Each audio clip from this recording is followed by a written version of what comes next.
Perbincangan Jin, episod 12, Toyol Jadi-Jadian. Kalaulah bukan Datuk yang mengejutkan saya di tengah malam buta tu, sudah pasti kena penendang sulung saya. Kerana Datuk, saya tidak dapat berbuat apa-apalah. Terpaksa saya terima dengan manis muka meskipun hati meradang dengan perbuatannya. Kenapa tu? Tanya saya sambil menggeser kelopak mata. Datuk tersenyum sambil meraba-raba misai bengkoknya yang macam tanduk seladang jantan. Sesekali misainya turut bergerak. Kita sudah hampir pada matlamatnya. Matlamat apa tu? Mencari orang yang menjadi tuan toyol tu ke? Kalau kau faham, baguslah. Datuk merebahkan badannya di sisi saya. Memang saya tidak sedar waktu mana Datuk bangun. Bila saya buka kelopak mata, Datuk sudah pun selesai sembahyang subuh. Dia memaksa saya pergi ke perigi sendirian untuk mengambil air sembahyang. Saya patuh dengan cakapnya itu. Datuk tidak dapat melupakan kebiasaannya berjalan berbatu-batu sambil membasuh muka dan badannya dengan air embun pada waktu pagi. Datuk pula tidak mengambil semua air embun di daun kayu yang untuk membasuh muka dan badannya. Dia hanya memilih jenis daun yang tidak miang atau gatal. Cara dia menyapu air ke muka juga agak ganjil. Dia memulakan dari pangkal dagu membawa ke atas hingga sampai ke gigi rambut. Kemudian baru dia membasuh kedua belah keningnya. Paling akhir sekali dilakukannya ialah memasukkan air ke dalam lubang hidung hingga bersin. Kemudian Datuk akan memijak rumput hijau 7 kali ke arah matahari naik dan 6 langkah ke arah matahari jatuh. Kebiasaannya itu dibuatnya juga semasa dia berada di Ulu Kuang dekat Cemor itu. Apa yang Datuk lakukan, saya terpaksa membuatnya.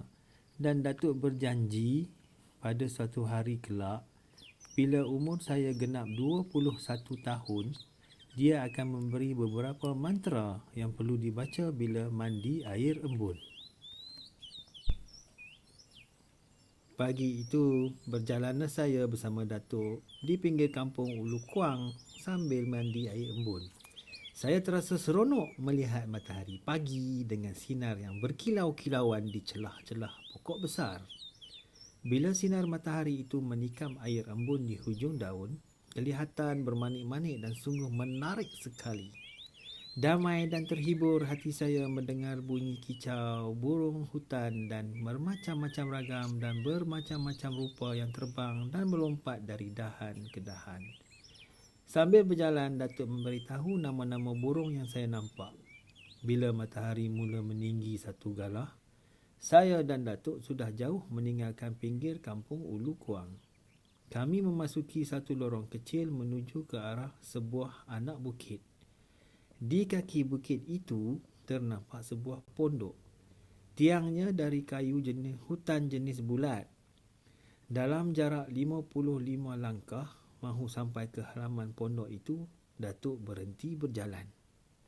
Kenapa Datuk? Saya dah rasa ada sikit ragu-ragu. Datuk diam. Kedua belah tangannya dilekapkan atas dada. Kedua belah kelopak matanya dirapatkan. Datuk melangkah 7 tapak ke depan dan berdiri atas kedua belah tumit kakinya beberapa ketika.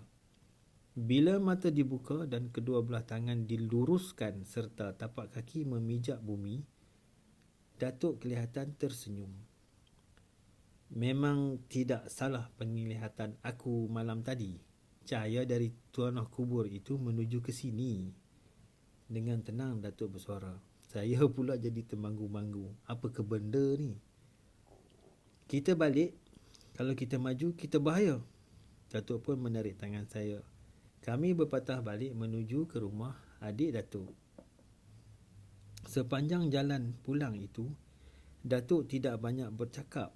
Dia lebih banyak memerhati gerak-geri rumput dan dedaun. Saya faham benar. Bila Datuk berbuat demikian, artinya dia akan menumpukan seluruh perhatiannya pada suatu benda yang tidak dapat dijangka oleh akal fikiran manusia biasa. Saya kira fikiran dan perasaannya tertumpu ke satu alam yang lain. Saya tidak berani bertanya tentang hal itu. Saya takut dia naik angin. Kalau Datuk naik angin, saya kena maki dengan percuma sahaja.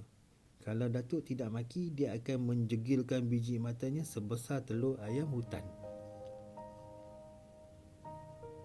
Jauh berjalan pagi? Soal adik Datuk sebaik saja kami tiba di kaki tangga. Dia baru saja melepaskan ayam di reban. Saya tidak menjawab kecuali tersenyum panjang. Macam biasalah, balas Datuk. Kami terus membasuh kaki dan memijak tangga naik ke rumah. Di tengah rumah sudah tersedia sarapan. Air kopi pekat dan rebus ubi kayu serta kelapa parut. Rumah siapa dekat belukar tu? Datuk mengemukakan soalan. Adik Datuk terdiam mengingati sesuatu. Rumah si Kidun. Orang sini kah? Tidak. Macam kita juga berasal dari tanah seberang. Orang Padang kah? Orang Jambi? Datuk terus bertanya. Pertanyaan Datuk itu segera dijawab oleh adiknya. Saya pun berhenti makan ubi rebus. Isteri adik Datuk sudah turun ke tanah pergi ke ladang. Bila pertanyaan itu tidak mendapat jawapan, Datuk tidak mahu lagi mengemukakan pertanyaan. Dia terus menghirup air kopi dengan tenang.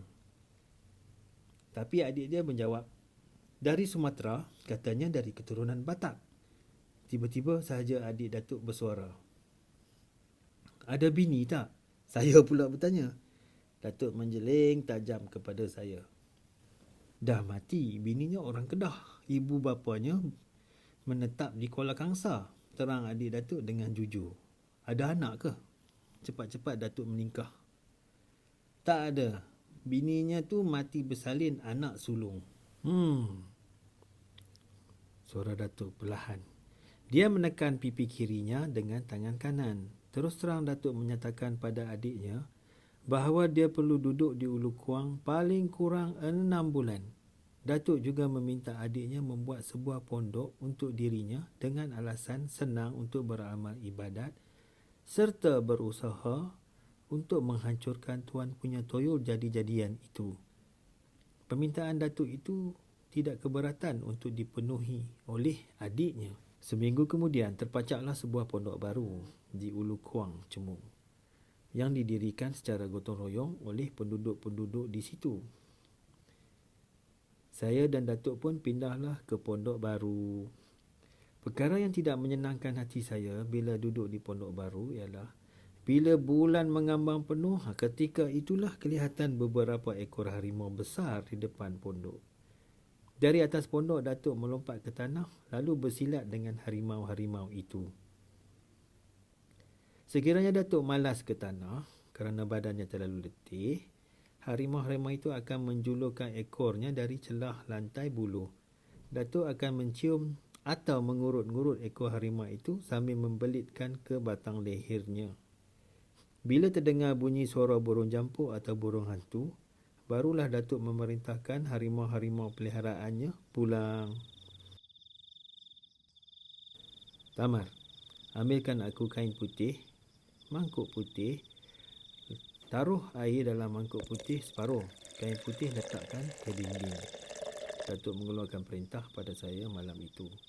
Kalau tidak silap malam itu malam Rabu, kira-kira jam 10 malam. Apa yang diperintahkan Datuk saya lakukan dengan senang hati. Datuk bersila di tengah pondok. Asap kemian dari dupa melentuk liuk memenuhi ruang pondok. Baunya semerbak. Datuk mengatur 7 piring di depan. Piring di tepi sebelah kanan diletaknya batang lengkuas. Sementara di sebelah kiri ditaruhnya sebatang serai. Piring yang tengah ditaruhnya darah ayam yang disembelihnya petang tadi. Tiba-tiba, seekor kucing hitam melompat masuk ke tengah pondok melalui pintu yang terdedah. Kucing itu merenung muka Datuk dengan tajam. Datuk menghalaunya. Kucing itu tak mahu bergerak. Saya lihat Datuk mengeluarkan secekak tulang-tulang ikan dari karung yang terletak di sebelah kanannya. Datuk melemparkan tulang-tulang ikan itu kepada kucing hitam itu. Dengan tiba-tiba batang lilin yang menyala padam. Saya menyalakan lilin tersebut kembali. Set itu sudah hilang. Dan tempatnya diganti oleh sebungkus kain hitam dan saya kenal kain hitam itu kepunyaan Datuk. Datuk menyuruh saya memadamkan lampu minyak tanah. Sebatang lilin yang bercahaya dipadamkannya. Keadaan dalam rumah menjadi samar-samar dan sepi sekali. Bunyi katak dan cengkerik jelas kedengaran. Sayup-sayup terdengar pula suara burung hantu ganas di ranting. Atap pondok bagaikan bergerak-gerak ditempuh angin. Serentak dengan itu terdengar bunyi air menimpa atap pondok. Bulu roma saya tegak berdiri bila terdengar suara orang perempuan ketawa dan menangis tersedu-sedu dekat sebatang pokok tembusu di belakang pondok.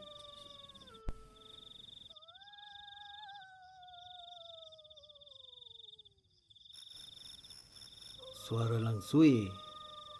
Suara langsui itu, bertenang cucuku, bertenang. Kita mencari jalan kebaikan. Dan bukan menjalan jahat, bisik Datuk ke telinga saya. Datuk tidak bergerak bila seketul batu besar meluru masuk ke dalam pondok. Batu itu tepat mengenai bahu kiri Datuk. Bila batu jatuh ke atas lantai, pondok kecil bergegar. Datuk tidak peduli.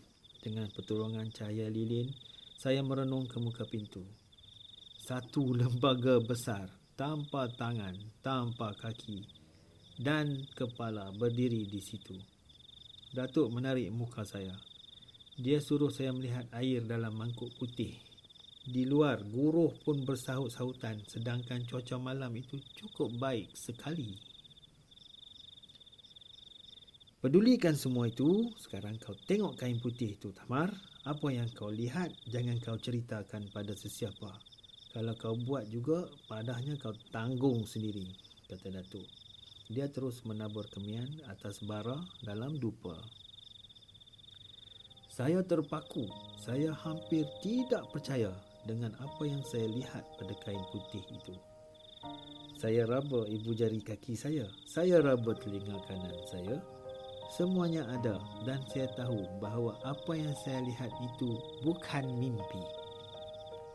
Saya melihatnya dalam keadaan sedar dan siuman.